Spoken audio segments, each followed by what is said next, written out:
Today, I am answering your questions. The last time we did a Q&A was in January of this year, so I think we are due. I figured this is a great forum to be able to answer some questions, most common questions that I get.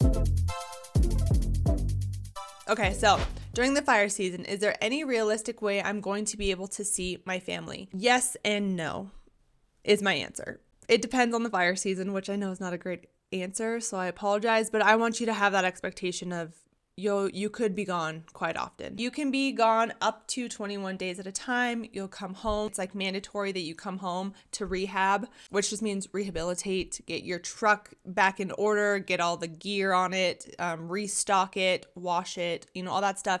And then also you need to have some downtime. Once that time ends, you are available to go out again for another up to 21 days. Number 2, how do you deal with your period while out on a fire? So I did a hygiene video. I did a part 1 and 2 this year, and I know I touched on the topic, but I don't know if we did a real in-depth video. I don't know if anyone wants an in-depth video on that, but if so, let me know down in the comments. So basically I have just a Ziploc bag, and I will fill all of that with my tampons, or if you wear pads, you can do that. And I zip that up so they're nice and protected, because that stupid little, I think over the years they've gotten better, but the plastic on those things just come right off, and you don't want those to get dirty, right? So I protect them in a plastic Ziploc bag, and I fill that bad boy up. You can even get a gallon size bag and just fill that up so you never run out, and you can put that in your red bag. And then of course you take a couple out, put them in a little Ziploc bag, and put it in your line pack so you have them with you. And then I would recommend having either baby wipes, or you can do feminine wipes. I don't know. I just used baby wipes, or have toilet paper in your line pack as well. I actually need to do a video on what's in my line pack because I haven't done that one yet. But yeah, so I would do those 2 things to make sure you can clean up if needed. That's about all you can do, is just make sure you have them on you at all times. Don't run out. And if you do, find a friend. Maybe there's some other females that are out and about, and hopefully they have one. Toilet paper roll. Use that as a little pad if you kind of run out as a last resort. But yeah, that's all I got on that one. Number 3, I'm currently transitioning out of the military and was really interested in becoming a wildland firefighter, but I've heard it is just a seasonal job. Is this true, or is it year round? So I did create the Wildland Firefighter Career Decision course for this purpose. We talk about the job, the eligibility requirements, duties, responsibilities, employment periods, work schedule, work environments, demands, career progression, pay and benefits, and other factors you need to consider. And in there, I say there are 2 tracks. You either have permanent or seasonal. And the permanent is very competitive, right? Because everyone's vying for those positions. They want to be paid year round, right? So I don't 100% know if you're going to be able to get hired on without any previous fire experience. They're having a hard time hiring people. So maybe there are positions out there that are available and you could snag one up. So do people normally have to find their jobs in off season, or is juggling being a wildland and structure firefighter a usual thing? I do know that there are people who do structure and wildland, and they juggle that. I have never done that. I was working at a restaurant as a hostess when I was going to college, but you definitely can. I know people do that. The next one is, I'm on the Lower East Coast, so I'd probably have to go to another state during the season to do it. Is lodging usually provided for out-of-state people? So I only have experience with federal, and I know at our fire stations they had beds available. However, you do have to rent them out. But I do think that is better than actually going out into town and getting a house or an apartment. You're going to have to be signing a lease, and you're not going to be there as often, and it's probably going to be more expensive. Whereas if you can get a room at the station, I would definitely recommend that. Like I said, you have to rent. I don't know how much it is. I do need to reach out to someone at a fire department to see at least what the average is, because I have no idea. And I know people are always asking me, and I'm like, oh, I don't know. Just know that you maybe have a couple people who are out of state or younger who would just prefer to stay at the station. So you just may have to be rooming with some people.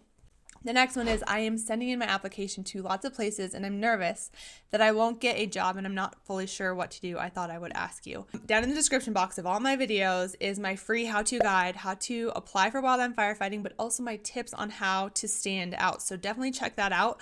But in there, I do say, like, one, make sure that you are taking time on your resume and making sure that you are filling as much out as you can, be as detailed as possible, really put in the time and the effort on there to shine in your resume to help you stand out. But also, after that, I would say call the department or try and contact someone at the department that you applied to. So that way, one, they have your name on their mind. You can ask them any kinds of questions that you want. You can just say, hey, I'm reaching out. Did you get my application? Kind of come up with a reason to talk to them. So like I said, like your name is out there like, hey, I'm interested. You are taking the initiative like, hey, I want this job. What can I do? Do you have any suggestions?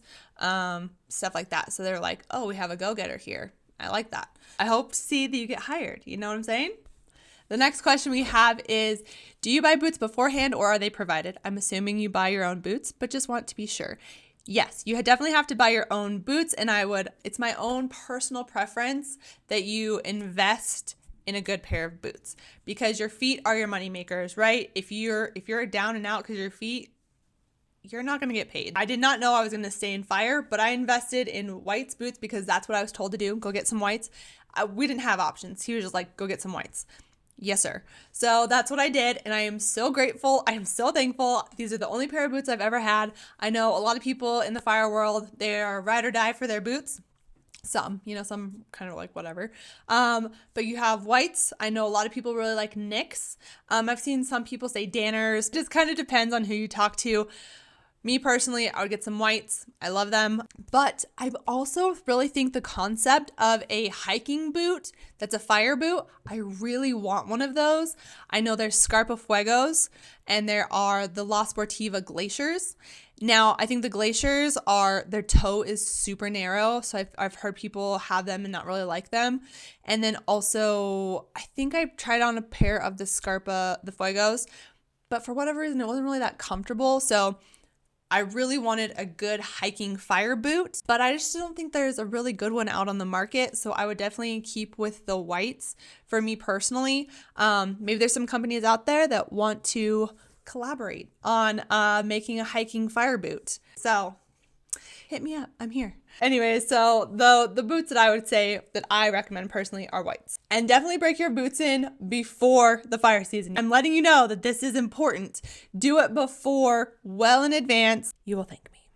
That is a lot of the questions that I typically get asked. So I thought it was very fitting that we end this year with a Q&A in December. So thank you guys for submitting your questions. Make sure you guys are checking down the description for that free guide on how to apply for wildland firefighting and my tips on how to stand out. I did create a rookie bundle, so that is all of my digital products plus the career decision course. So if you're wanting some more information and you're like, I'm not really sure if wildland firefighting is for me, this bundle is for you. If you're like, no, I don't really need the course, even though there's some really good information in there, I would recommend doing the fire season bundle. That's all of the digital products without the course. So either way, bundle and save, you know what I'm saying? Save yourself some cash money by bundling. So I'll have that link down for my website that you guys can check out as well. I want to say thank you guys so much for all of your love and your support. When you guys click on my links, it really does support the channel. So thank you.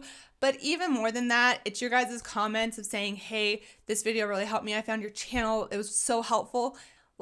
You don't know what that does for my soul. I'm so glad. The whole point of me starting this channel was to help at least just one person who is interested in wildland firefighting. And I have so many comments. I have so many DMs of people saying, thank you for your information. This was so helpful. That's all I need, man. I am so grateful for you guys. So thank you so much for your comments, your feedback. I do genuinely appreciate it. I would like to expand and build this community even more in the upcoming year. So look out for more content, more ways to grow and engage with each other. I'm really excited for it. So anyways, I hope you have a very Merry Christmas and I will see you before the new year. So I will hope to see you guys in the next one. Bye guys.